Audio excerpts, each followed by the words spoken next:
Olá, seja bem-vindo a mais um encontro. Eu sou a professora Alana. Trago hoje aqui para vocês o modelo atômico de Bohr, tá certo? É mais uma aula que será transmitida através do nosso canal Aula na Tela. E vocês devem aí estar se perguntando quem foi Bohr? Qual foi a contribuição importante para Bohr na ciência? Bom, Bohr fez excelentes contribuições para a descrição do mundo visível e para o pleno desenvolvimento, tá certo, da mecânica quântica. Bohr fez um estudo mais avançado. Lembra que nós já estudamos 3 modelos atômicos? E hoje nós vamos estudar o 4º modelo atômico. Ou seja, ele apenas ampliou o modelo atômico de Rutherford, tá certo? Ele aperfeiçoou, digamos que assim. Mas como todo cientista, todo pesquisador, ele faz alguns experimentos. E Bohr fez alguns experimentos justamente para compreender algumas partes do átomo que ainda não tinham sido compreendidas. O que foi que Bohr fez, né? Bohr estudou a decomposição da luz. Como que Bohr fez isso? Olha o experimento. Se nós, aqui no nosso dia a dia, se nós tentarmos usar um prisma de um material cristal ou de vidro, emitir uma luz nesse prisma, nós iremos observar, emitir uma luz branca, nós iremos observar que essa luz, ao ultrapassar esse prisma, vai aparecer ela decomposta. Ou seja, a luz branca que foi emitida irá ultrapassar o prisma e você irá ver várias cores. E Bohr fez isso. Colocou um feixe de luz. Aliás, um feixe não, né? Porque abriu. Ele emitiu a luz ao prisma e observou várias cores após a luz ultrapassar o prisma. E no nosso dia a dia, onde é que é possível nós observarmos?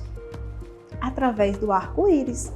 A luz emitida pelo Sol nas partículas de água, nós iremos começar a visualizar várias cores. Eu vou visualizar várias cores, você vai visualizar várias cores, porém, é uma única luz que é emitida, que é a luz branca irradiada pelo Sol. Bohr, pessoal, aperfeiçoou o modelo atômico de Rutherford. Como foi que ele fez isso? Justamente através dos seus postulados. O seu primeiro postulado, ele disse o seguinte, que os elétrons nos átomos, eles se movimentam, tá certo? Ao redor do núcleo, em trajetórias circulares. Se nós observarmos, nós temos um núcleo. Na composição do núcleo, quem é que está? Os prótons e os elétrons. E a movimentação era justamente trajetórias circulares, tá certo? Em forma de camadas. Essas camadas, cada um possui o seu nível de energia. Bohr propôs no seu estudo que nós temos 7 camadas. Cada camada possui um nível de energias. Se nós observarmos aqui nas 7 camadas, nós temos K, L, M, N, O, P e Q. Tá certo? Nós temos as 7. Na camada K, ela comporta até 2 elétrons. Na camada L, 8, na M, 18, na N, 32, na O, 32, na P, 18 e na Q, 8, tá certo? Então, cada uma comporta até, tá certo? Nessa última camada, 18 elétrons. O seu 4º postulado, ele disse o seguinte, que não é permitido um elétron permanecer entre 2 níveis. Observamos aqui, ó, que cada um está em um nível diferente, porque ele não pode estar entre o meio da camada K e da camada L. Ou ele é K ou ele é L. Ele não pode ficar no meio de uma das camadas. No seu quarto postulado, Bohr diz o seguinte: quando o elétron passa de uma camada para outra superior, ou seja, quando ele sai de uma para uma camada mais externa, ocorre a absorção de energia, ou seja, para que ele seja impulsionado, ele vai absorver a energia. E para ele retornar, tá certo, a um nível anterior, o que acontece? Ele vai liberar energia. E como é que isso acontece? Quando ele vai sair de um nível para o outro, acontece um procedimento, um processo que nós chamamos de quê? De quanto de energia. Ele vai ser excitado e irá passar de um nível para o outro, tá certo? Para retornar ao nível anterior, ele vai fazer o quê? Ele vai liberar energia. Em forma de quê? Em forma de luz. Então, em resumo, para ele saltar de um nível energético para um superior, para um mais externo, ele libera. Para ele retornar ao anterior, tá certo? Ele vai o quê? Liberar. Prestem atenção na minha fala. Absorve, saltou. Retornou, liberou, tá certo? Energia em forma de quê? De luz. Agora, trago aqui para vocês algumas aplicações do modelo atômico de Bohr. E um deles é justamente o que nós chamamos de teste-chama. Aonde é que esse teste é utilizado? Justamente para que nós possamos compreender, tá certo, algumas substâncias que estão contidas em alguns elementos, digamos assim. Por exemplo, para que eu possa identificar a presença de sódio em um determinado local onde ele esteja, eu posso aquecer ele através do fogo, tá certo? Acontece todo um procedimento para que isso ocorra e ele vai emitir uma cor. Então, se acontecer, digamos que um acidente, digamos, pode ter sido um curto-circuito, e aí nós temos que estudar o que causou. Faz o que? A perícia, ele vai lá e capta alguns materiais e começa a submeter a esses objetos ou materiais que foram coletados, tá certo? Para que seja identificado o que foi que aconteceu. Muitas vezes é usado para isso. Mas eu posso também, se eu tenho dúvida, se eu tenho a curiosidade, tá certo, de identificar a cor de algum elemento que esteja na composição de alguma matéria, eu posso fazer esse experimento que, de acordo com a coloração da chama, eu irei identificar o elemento que está presente. Uma outra aplicação são os fogos, nos fogos de artifício. Nós estamos naqueles eventos, principalmente festejando os finais de ano, acontecem bastante aqueles shows, né, que acontecem geralmente nas praias, e a gente começa a ver esse colorido. E o que é que dá esse colorido? Nós ficamos pensando, justamente, acontece o quê?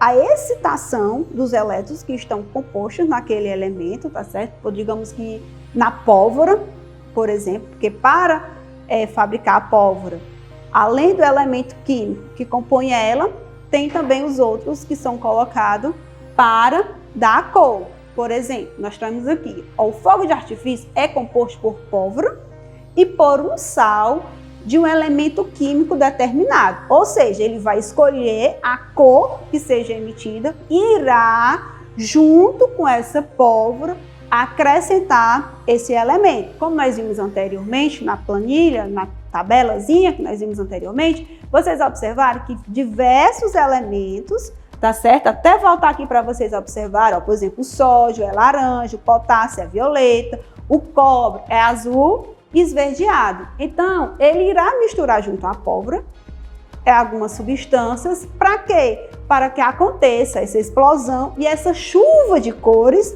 no ambiente.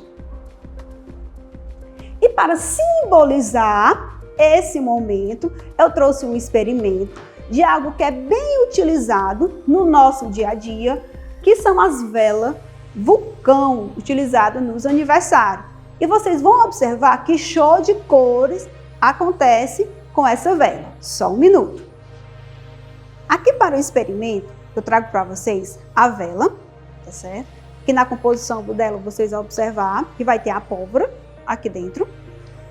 Nós temos aqui o plástico, que é um excelente isolante. No meu fósforo, eu também tenho o quê? Pólvora. Então, vamos nós aqui tentar fazer o experimento, certo? Para vocês verem o que vai acontecer. Olha que lindo, olha que interessante. A coloração, tá certo? Que foi colocado. Lembrando que tem velas que têm cores diferentes, justamente por isso. Então, eu tenho o plástico, ó, que é um excelente isolante. Eu posso pegar e ele não irá, tá certo? Me queimar. O que acontece aqui? O elétron está sendo excitado, tá certo? Então, se o elétron foi excitado, por isso que permite que a chama, digamos que suba, né? Vá para a parte superior. Quando o elétron retorna à sua órbita anterior, é que ele emite a cor, a luz. É possível a gente visualizar. Gostaram do experimento? Detalhe, não façam isso em casa sem o auxílio de um adulto. Dando continuidade, trago agora para vocês a bioluminescência, ou seja, nesse período é comum nós observarmos na natureza, no ambiente, à noite, os vagalumes, tá certo? Então, aquelas anteninhas dos vagalumes que a gente vê, aquela claridade, onde está tudo escuro, isso sim é também uso do modelo atômico de Bohr. Uma outra aplicação do modelo atômico de Bohr é nas lâmpadas, nos lasers e nas luminosidades, nas LEDs. É bastante utilizado para a gente observar esse show de cores que acontece com a aplicação do modelo atômico de Bohr. Essa excitação que acontece dos elétrons que começa a ser emitido na forma de luz. Olha que legal, como o modelo atômico de Bohr está bem presente no nosso dia a dia. É possível que a sua casa, tá certo, seja iluminada, ou seja possível a gente clarear o ambiente através de um dos modelos atômicos de Bohr. Olha que curiosidade eu trouxe hoje para vocês. Nós fazemos uso no nosso dia a dia de 3 tipos de lâmpada. Primeiro, nós vamos observar as características de cada um. Nós temos as incandescentes, as fluorescentes e as LEDs. Para isso, eu vou trazer os benefícios e os malefícios do uso desses 3 tipos de lâmpada. O que acontece com as incandescentes? Ela é feita de metal, esse daqui, ó. A maior parte da sua composição é feita de metal, vidro, e dentro tem outros materiais, né, que a gente observa na partezinha interna. E o que acontece? Esses materiais, eles não são muito agressivos ao meio ambiente, porém, apenas 10% da energia consumida por uma lâmpada incandescente, apenas 10% é transformado em luz, tá certo? O restante é em calor. Ou seja, se você retirar uma luz incandescente e ela estiver ligada, acesa, você vai observar que ela está muito quente. E isso, o que acontece? Aumenta o meu consumo de energia, tá certo? As fluorescentes, que foram substituídas, que estão num processo, aliás, a fluorescente está substituindo um processo das incandescentes. Pouco hoje se faz uso das lâmpadas incandescentes, justamente disso, porque ela consome bastante energia e apenas 10% é transformado em luz. O restante é só em calor, os outros 90%. Mas aí vem as fluorescentes.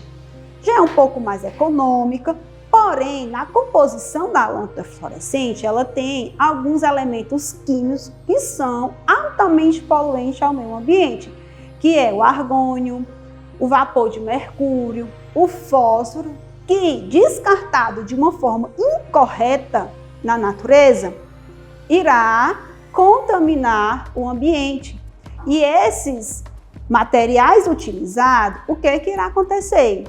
No ambiente vai poluir o ambiente e possa ser que essa poluição chegue até a atmosfera, tá certo? Porém, comparado à anterior, ela tem uma durabilidade maior, mas ela é tóxica. Nós temos, tá certo, que ter esse cuidado justamente pela essa questão dela ser tóxica, tá certo? Nós temos a LED e é a lâmpada do momento. Todo mundo deseja ter uma lâmpada LED em casa. Por quê? Primeiro, a luz ela é produzida através do movimento dos elétrons, tá certo? Então ela é uma luz fria, ela não aquece tanto.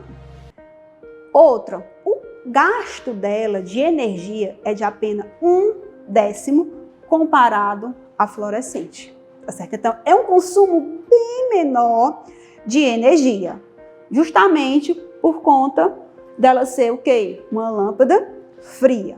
Tem uma durabilidade longa, mas aí vem a parte que não é tão benéfica, que é o nosso bolso. Ela tem um custo bem maior comparado aos demais. Aí você diz assim, e os malefícios para a saúde? Gente, toda luz, seja ela emitida pelo seu celular, pela TV, pela incandescente, a fluorescente ou a LED, elas causam danos à saúde. Umas em maior grau e outras em menor grau, tá certo? Então, temos que ter bastante cuidado a nos colocar, tá certo? Ao sermos expostos nessas emissões de luz.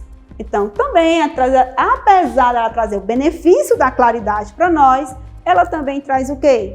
Os malefícios, justamente a questão de queimar a pele, por isso que é importante, por mais que nós estejamos em casa, nós façamos uso, tá certo?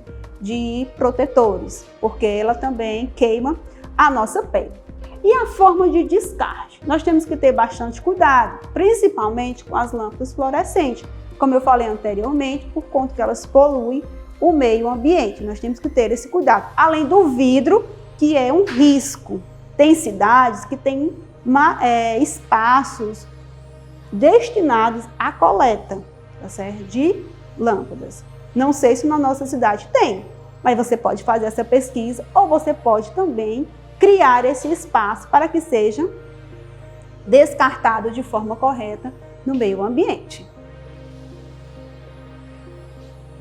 Bom, lembra que eu disse que no início nós já tínhamos estudado 3 teorias e hoje nós iríamos estudar de Bohr, tá certo? Então fechamos 4 teorias. E como atividade, eu proponho que você pesquise no seu livro didático e complete o mapa mental aqui com as principais ideias dos 4 cientistas estudados: Dalton, Thomson, Rutherford e Bohr.